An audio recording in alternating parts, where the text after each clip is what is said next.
بل پر قرآن کریم کی صحیح تفسیر اور تشریح انسان نہیں کر سکتا جب تک کہ اس کے ساتھ نبی کریم سرور دو عالم صلی اللہ علیہ وسلم کی تفسیر اور تشریح کا نور نہ ہو.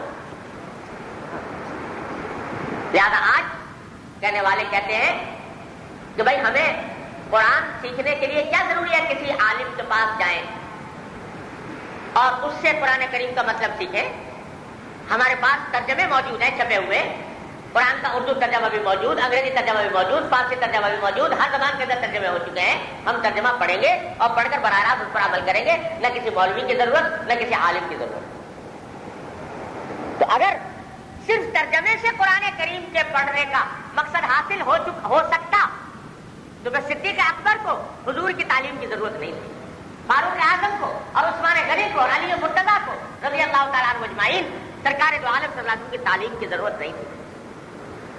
لیکن اگر ان کو ضرورت تھی تعلیم کی باوجود عرب ہونے کے، تو آج کا ایک انسان کھڑے ہو کر اگر یہ کہے کہ مجھے کسی کو پڑھانے کی ضرورت نہیں ہے، میں ترجمہ دیکھ کے خود قرآن سمجھ لوں گا، اس سے برابر احمق کوئی نہیں ضرورت اس کائنات میں.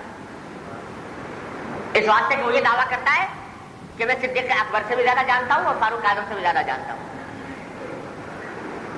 تو حقیقت میں اللہ نے اس آیت کریمہ میں یہ بتا دیا کہ قرآن ہم نازل تو کر رہے ہیں، لیکن اگر اس کا صحیح مطلب سمجھنا ہے اور اس کی صحیح روح کو پہچاننا ہے تو جب تک جناب محمد الرسول اللہ صلی اللہ علیہ وسلم کی تشریح اور تفسیر اس کے ساتھ نہیں ہوگی، اس وقت تک تم قرآن کو نہیں سمجھ. یہ بتا تو آپ کو اس لیے بھیجا تاکہ وہ کتاب کی تعلیم دے نبی کریم صلی اللہ علیہ وسلم. تیسرا کام حضور کا یہ بتایا بالحکمہ، کہ آپ لوگوں کو کتاب اللہ کی تعلیم دیں اور حکمت کی تعلیم. ذرا سوچو، آ کر حضور نے اللہ کے کلام کی آیتیں پڑھ دی، تلاوت سکھا دی، لیکن اللہ تعالیٰ فرماتے ہیں یہ کافی نہیں تلاوت کر دینا، بلکہ فرمایا کہ نہیں ان کی تعلیم کی ضرورت ہے. لہذا فرمایا کہ یہ تعلیم بھی دیں گے تمہیں، پڑھائیں گے بھی قرآن. اچھا بھائی قرآن بھی پڑھ لیا، اب اور کیا چاہیے؟ فرمایا نہیں ابھی بھی کافی نہیں ہوئی بات. قرآن کی تلاوت بھی کر دی، قرآن کی تعلیم بھی دے دی، مطلب بھی سمجھا دیا، اب بھی کافی نہیں. کہا ان کا تیسرا کام اور ہے. وہ کیا ہے؟ کہ یعلمہم الحکمہ، کہ ان کو حکمت بھی بتائیں، کی بھی تعلیم دیں. حکمت کی کیا معنی؟ حکمت کا ترجمہ اردو میں کیا جاتا ہے دانائی کی بات، سمجھداری کی بات، عقل کی بات. کیا مطلب ہوا؟ فرمایا کہ حضور اقدس صلی اللہ علیہ وسلم کو بھی دنیا میں اس لیے بھیج رہے ہیں تاکہ وہ تمہیں یہ بتائیں کہ عقل کی بات کیا ہے، حکمت کی اور دانائی کی بات کیا ہے. یہ تم تنہا اپنی محدود عقل سے نہیں سمجھ سکتے جب تک کہ ہمارا رسول تمہیں نہ بتائے کہ دانائی کی بات کیا ہے. یہ بات اس میں ایک اور بات کی طرف اشارہ کر دیا اللہ جل جلالہ نے، بڑی اہم بات کی طرف. وہ کیا؟ کہ ہم نے انسان کو عقل ضرور دی ہے، سوچنے کے لیے دی ہے، سمجھنے کے لیے دی ہے، لیکن تم دیکھتے ہوگے کہ انسانوں کی عقل میں بڑا فرق ہوتا ہے. ایک آدمی کی عقل اس کو ایک مشورہ دے رہی ہے، دوسرے آدمی کی عقل دوسرا مشورہ دے رہی ہے. ایک آدمی کی عقل کہہ رہی ہے یہ کام صحیح ہے، اور ایک آدمی کی عقل کہہ رہی ہے یہ کام بالکل غلط ہے. ایک آدمی کی عقل کہہ رہی ہے یہ جائز ہونا چاہیے، دوسرے آدمی کی کہہ رہی ہے کہ نہیں یہ ناجائز ہونا چاہیے. ہوتا ہے فرق نہیں ہوتا؟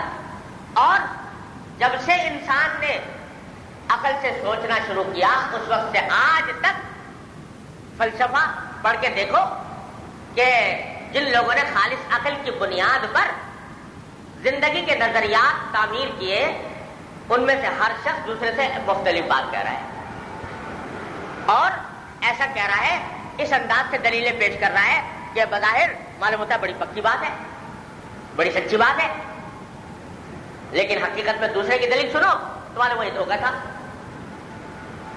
بے شمار نظریات دنیا کے اندر پھیلے ہوئے ہیں. آپ نے سنا ہوگا کہ ہندو مذہب میں، آریہ مذہب میں آواگمن کا عقیدہ ہے. آواگمن یعنی وہ یہ کہتے ہیں کہ انسان جب مر جاتا ہے تو مرنے کے بعد پھر اس کے وہ آتا ہے کسی اور صورت میں، شکل میں. مرنے کے بعد اس کی روح جو ہے وہ کوئی اور صورت اختیار کر لیتی ہے. کوئی کسی جانور کی اختیار کر لی، کبھی پرندے کی اختیار کر لی، کبھی کوئی کتے کی شکل میں آ گیا، کبھی کسی طوطے کی شکل میں آ گیا. یہ کہتے ہیں کہ روح جو ہے وہ مرنے کے بعد کوئی اور شکل اختیار کر لیتی ہے. انتہائی بیہودہ نظریہ جس کا کوئی ثبوت نہیں سائنٹیفک، نہ کوئی عقل میں بات آتی ہے کہ روح جو ہے وہ کوئی دوسرا بھید اختیار کر لے. انتہائی بیہودہ نظریہ جو ہندوؤں کا. لیکن جن ہندو فلسفیوں نے اس نظریے کو صحیح ثابت کرنے کے لیے اپنی کتابیں لکھی، اس میں عقل کی بنیاد پر اس کے ایسے دلائل پیش کیے کہ ایک اچھا خاصا آدمی جو ہے وہ پڑھ کے کہے بھائی بات تو سمجھ میں آ رہی، بات تو صحیح لگ رہی. اتنا بیہودہ نظریہ. مگر جب آدمی اپنی عقل کی بنیاد پر وہ ثابت کرنے پر آ جائے تو اس کے نتیجے میں بیہودہ سے بیہودہ بات کو بھی بڑا معقول بنا کر پیش کرے. آج دیکھو کہ بڑے بڑے سورما، دنیا کی سپر طاقت امریکہ، وہ کیسی کیسی بتی ہوئی بتلان بات کو ایک فلسفہ بنا کر پیش کرتے ہیں. ایسا معلوم ہوتا ہے کہ بالکل صحیح کہا. وہ قوم جس نے ایٹم بم نہ صرف ایجاد کیا بلکہ ایٹم بم گرا کر جاپان کے اوپر ایٹم بم 2 مرتبہ گرا کر نسلیں تباہ کر دی لوگوں کی، اور اب بھی سینکڑوں ایٹم بم بنائے بیٹھا ہے.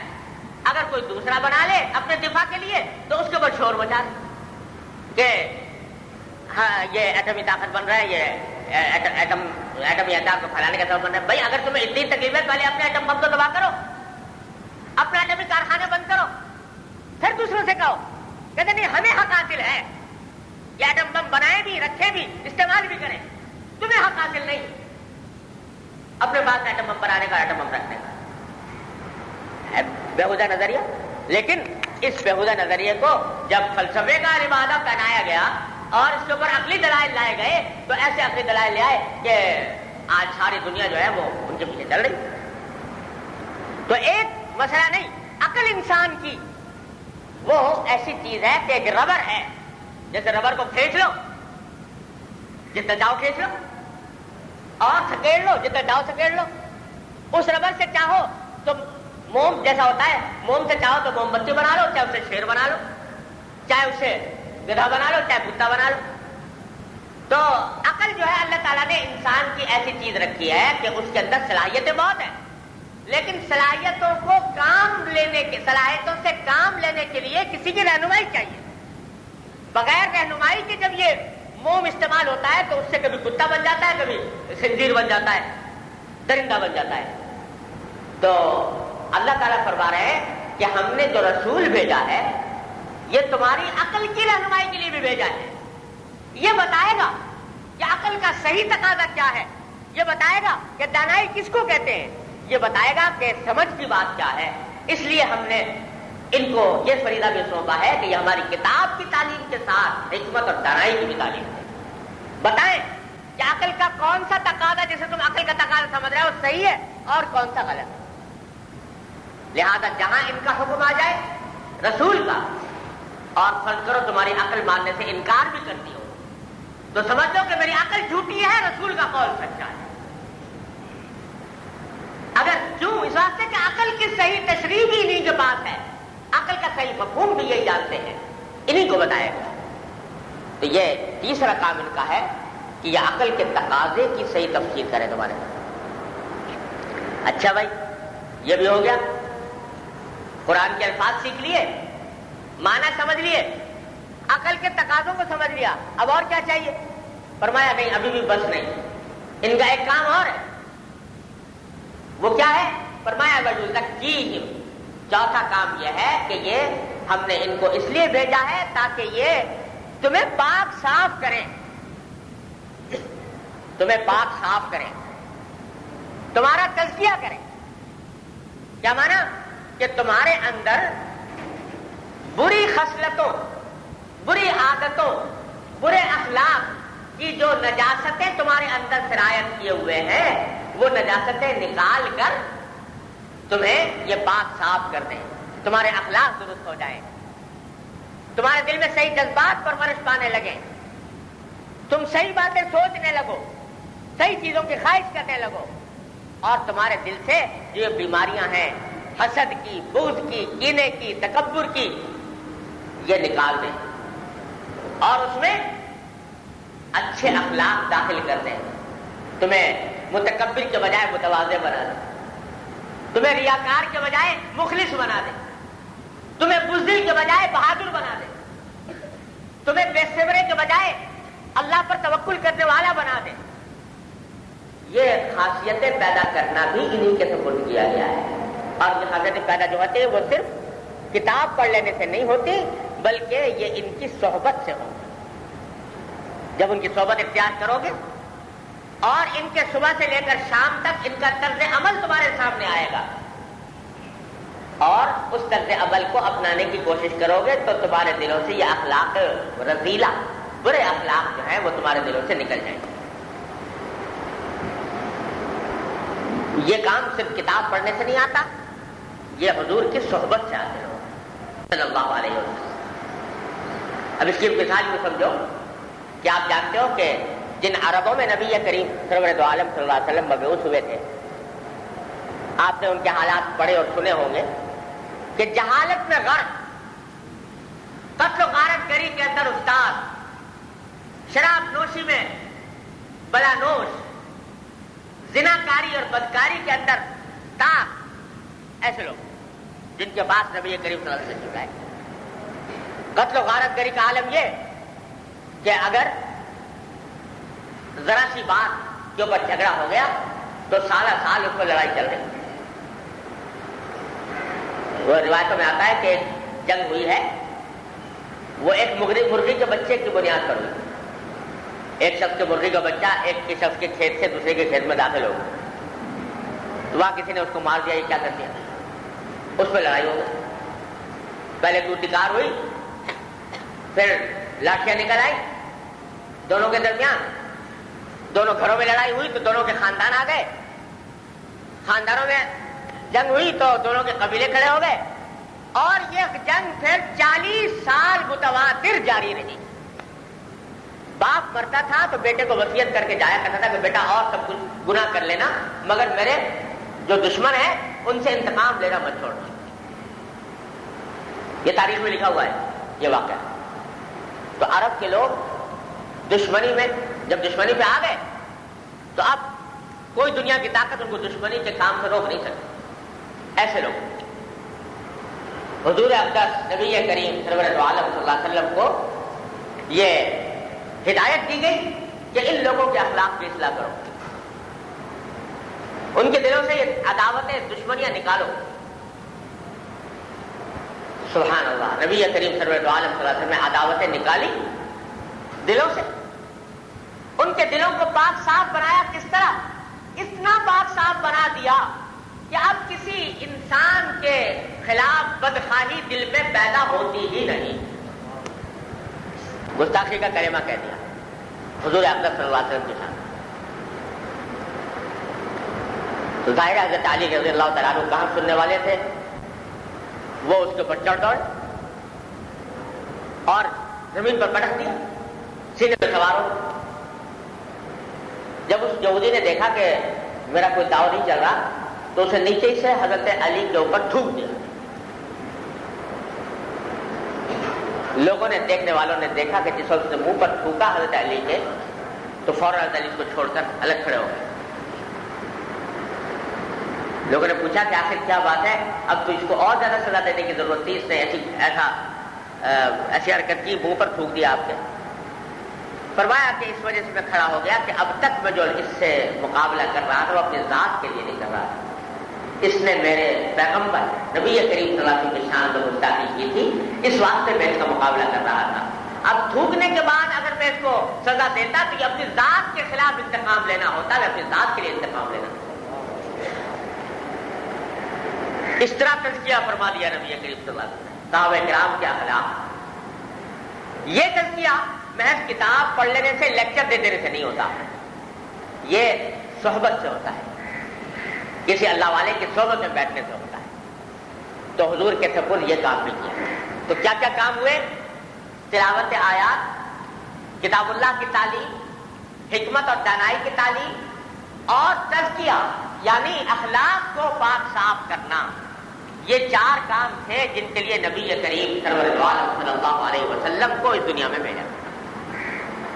اور یہی 4 کام آپ کے بعد صحابہ کرام نے انجام دی، کیونکہ صحابہ کرام حضور کے وارث تھے، حضور کے مشن کے علم بردار تھے، لہذا جو کام سرکار کے تھے وہ صحابہ کرام نے بھی اپنی ذمہ داری سمجھی اور صحابہ کرام نے وہ کام تابعین کے لیے انجام دی۔